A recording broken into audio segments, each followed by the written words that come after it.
आज 17-18 रुपए per unit बिजली दिल्ली के अंदर दी जा रही है। तो ये एक धोखा है दिल्ली की जनता के साथ। 22,000 शिक्षक आज भी एडॉक है, 700 स्कूलों के अंदर प्रिंसिपल नहीं है। ये इनका शिक्षा का मॉडल है, इसका ढिंडोरा पीटते हैं बेटी के साथ बेटी फ्री, जिससे लोग शराब के नशे में डूबे, दिल्ली को बर्बाद करें। बीजेपी ने तीनों निगमों को एक करके एक तो खर्चा बचा दिया।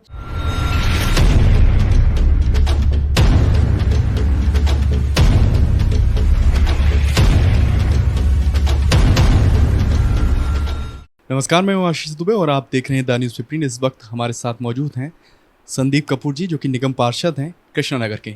इनसे जानते हैं कि एमसीडी चुनाव से ठीक पहले तीनों नगर निगम को बीजेपी ने एक कर दिया सर, और आम आदमी पार्टी आरोप लगा रही है कि हार के डर से भागने के लिए बीजेपी ने ऐसा फैसला लिया। देखिए, अब खिसियानी बिल्ली खंबा नोचेगी और क्या करेगी, क्योंकि इन्हें लग रहा था कि 5 साल से जो आम आदमी पार्टी ने योजना बनाई थी और ये योजनाबद्ध तरीके से निगमों को बर्बाद करने की प्लानिंग कर रहे थे 5 साल से। और कैसे कर रहे थे, इन्हें पता है कि निगमों की अपनी फंडिंग व्यवस्था नहीं होती है। 30 से 40% निगम अपने जो आंतरिक स्रोत हैं उससे पैसा इकट्ठा कर पाते हैं और 60 से 70% जो राज्य सरकार है उसे पैसा देना होता है। तो लगातार पिछले 5 साल से ये उस पैसे को रोकते आ रहे थे। जैसे जनवरी में अगर किस्त देनी है तो जाके मार्च या अप्रैल में देंगे, और जितना पैसा 5वें वित्त आयोग 4थे वित्त आयोग के हिसाब से इन्हें निगमों को देना था, उस पैसे में लगातार कटौती करते आए। जैसे केजरीवाल सरकार ने जो एक छवि क्रिएट की है कि एमसीडी को बर्बाद किया बीजेपी ने, बीजेपी है इतने सालों से एमसीडी में, इसमें कितनी सच्चाई लग रही है? देखिए, मैं अभी आपको काम भी गिनाऊंगा। पहले मैं ये बता दूं कि इन्होंने योजना क्या बनाई थी। जैसे 3 के बाद 4 आता है, फिर 5 आता है, लेकिन केजरीवाल की गिनती में 3 के बाद 5 आता है। मैं इसलिए कह रहा हूँ, जो चौथा वित्त आयोग था जिसमें 18.5% दिल्ली सरकार का जो कलेक्शन होता है उसका 18.5% फंड निगमों को देना था।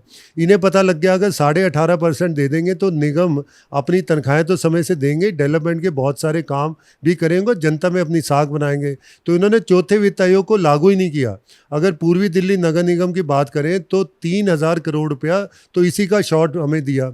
उसके अलावा जब 5वां वित्त आयोग लागू किया जिसमें 12.5% थे, उसमें भी लगातार पैसे रोकते रहे। ये कोशिश करते रहे कि निगम जो है अपने कर्मचारियों को तनख्वाह न देना पाए, कर्मचारी हड़ताल करें, गंदगी फैले और लोग निगमों को गाली दे और हम प्रचार करें कि निगम फेल है। लेकिन ऐसा होने नहीं पाया। हमने लगातार कोशिश करके कर्मचारियों को तनख्वाह देते रहे। अगर आप 5 साल में देखें तो 60 महीने होते हैं, 57 महीने की तनख्वाह हम दे चुके हैं, पिछले 3 महीने की तनख्वाह बाकी है। लेकिन फिर हमें लगा कि जब हम चुनाव में जा रहे हैं तो कोई ना कोई ऐसी सुदृढ़ व्यवस्था निगमों के लिए की जाए जिससे फंडिंग आए।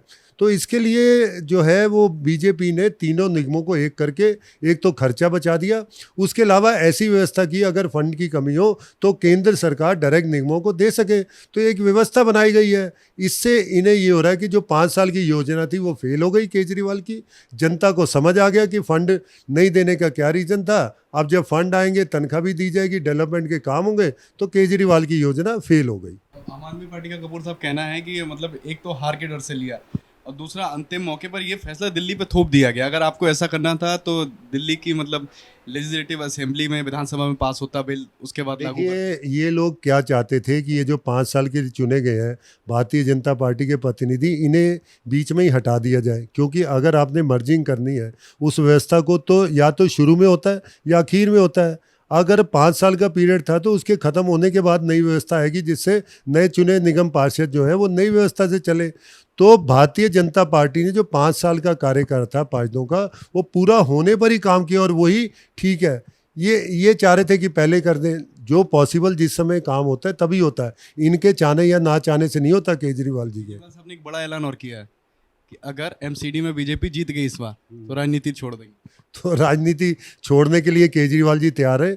बिल्कुल 100% भारतीय जनता पार्टी जीतेगी। सिर्फ हमारी कमी कहाँ आ रही थी फंड में, जिससे हम डेवलपमेंट नहीं कर पा रहे थे। मैं सिर्फ 3-4 काम गिना देता हूँ। आज पूरी दिल्ली के अंदर पूर्वी दिल्ली की मैं सिर्फ बात करता हूँ, एक एक गली कूचे के अंदर अगर आप अंदर की लाइटें देखेंगे सारी वाइट हो चुकी हैं। टोटल 1,16,000 लाइटें हमने एलईडी कन्वर्ट करके 78% बिजली की बचत कर ली। अब इनकी सड़कों पे आ जाइए, इनके पास जो पीडब्ल्यूडी की 60 फुट से चौड़ी सड़कें आप देखिए, आधी सड़कों पे लाइट नहीं जलती है और ज़्यादातर सड़कों पे आज भी पीली पुरानी सोडियम वेपर लाइट है जो 150 वाट पे जलती हैं और हमारी वही लाइटें 45 वाट पे जलती हैं। ये वो नहीं कर पाए। आज सड़कों की हालत देख लीजिए, पीडब्ल्यूडी की सड़कें सारी चौड़ी सड़कें देख लीजिए कितनी बुरी हालत में है। आज कूड़े की व्यवस्था जो पूर्वी दिल्ली नगर निगम ने कर दी, पिछले 6 महीने में 140 डलावघर हटा दिए, 37 कॉम्पैक्टर स्टेशन लगा दिए। कॉम्पैक्टर स्टेशन ये है कि मशीनें लगाई जाती हैं जिसमें कूड़ा डलते ही मशीन द्वारा दबा के डब्बे में पैक कर दिया जाता है। जो पहले डलाव में कूड़ा ओपन दिखता था, आज वो दिखना बंद हो गया। आज गली गली में टिप्पर जाके कूड़े को उठाते हैं, दोपहर तक डलावघर साफ हो जाते हैं, चारों तरफ सफाई की व्यवस्था धीरे धीरे सुधर रही है। तो ये सारे काम निगम ने ही तो किए हैं और बिना पैसे के किए हैं। मतलब वो जो केजरीवाल साहब कह रहे हैं कि जो उनका फ्री का मॉडल है, गुजरात गए वहाँ अपना शिक्षा मॉडल बताया, फ्री बिजली फ्री पानी। पंजाब में तो आई गई सरकार उनकी, हिमाचल में भी वही मॉडल लेके आ रहे। कह रहे ये जो मॉडल हमारा है ये सबसे बेहतर है और हर सरकार अब इसी की तरफ चल रही है। यूपी में भी वादा किया था, सपा ने भी वादा किया कि मेरा मॉडल सबसे बेहतर है। देखिए श्रीलंका की हालत सबने देख ली, मतलब 2.5 करोड़ की जनता है वहाँ। आज त्राहिमाम है, 400 रुपये लीटर तो वहाँ पेट्रोल बिक रहा है, 300 रुपये किलो वहाँ आलू बिक रहा है। वो इसलिए हुआ कि सरकार ने लोक लुभावन वादे करके फ्री में चीज़ें देने लगे, जिससे पूरे देश की अर्थव्यवस्था बिगड़ गई। आज उनके पास ना विदेशी मुद्रा है ना पैसा है। तो हम नहीं चाहते कि दिल्ली और देश का ये हाल हो, इसलिए जो फ्री की व्यवस्था है जो जनता को लुभावने की, इसे बंद होना चाहिए। डेवलपमेंट पे फोकस होना चाहिए। लोगों को स्वावलंबी बना के उन्हें मुद्रा लोन दो, उनकी स्किल डेवलप करो, उनके रोजगार के साधन दो, अच्छी शिक्षा दो उन्हें। और खासकर केजरीवाल का जो अच्छी शिक्षा का मॉडल ये है कि 3 स्कूलों के अंदर स्विमिंग पूल बना दो, बाकी 1032 स्कूलों को ऐसे ही छोड़ दो। कुछ स्कूलों को लीपा पोती करके बढ़िया कर दो, उसमें डेस्क बढ़िया कर दो, एसी रूम बना दो, उनकी फ़ोटो चला दो, बाकी स्कूलों को छोड़ दो। जो 16,000 करोड़ रुपया हर साल केजरीवाल शिक्षा पे लगा रहा है, अगर वो पैसा ठीक ढंग से लगा होता, आज 200 से 300 स्कूलों में स्विमिंग पूल होते, बढ़िया हॉल होते और कम से कम 100-150 स्कूलों की नई बिल्डिंग बन चुकी होती। लेकिन आपको पता है कि ऐसा कहीं नहीं है। 22,000 शिक्षक आज भी एडॉक है, 700 स्कूलों के अंदर प्रिंसिपल नहीं है। ये इनका शिक्षा का मॉडल है, इसका ढिंडोरा पीटते हैं ये। फ्री बिजली फ्री पानी का वादा हुआ था, लेकिन अब इसमें एक चीज़ और अहम जुड़ गई है नई आबकारी नीति के तहत। मतलब एक आप बोतल लेने जाओ, एक के साथ एक फ्री। देखिए जो फ्री का है ये दिल्ली को बर्बाद करता जा रहा है। दिल्ली में फ्री बिजली नहीं है, दिल्ली में 200 यूनिट तक बिजली फ्री है, लेकिन जैसे ही 201 यूनिट होंगे पूरी ये हर यूनिट का पैसा लिया जाएगा। एक दूसरा, जितने भी व्यवसायिक मीटर हैं उन पे 300 रुपये पर किलोवाट के हिसाब से फिक्स चार्जेस लिए जाते हैं। इसमें पीपीएसी चार्जेस है, इसमें पेंशन के चार्जेस हैं, इसमें अगर आप एक्स्ट्रा बिजली किसी ज़्यादा दाम पे खरीदते हो उसके चार्जेस हैं। अगर दिल्ली का बिजली का बिल उठा लो तो 8 अलग अलग तरीके के चार्जेस हैं। और अगर सिर्फ टोटल बिल और यूनिट को डिवाइड करो, आज 17-18 रुपये पर यूनिट बिजली दिल्ली के अंदर दी जा रही है।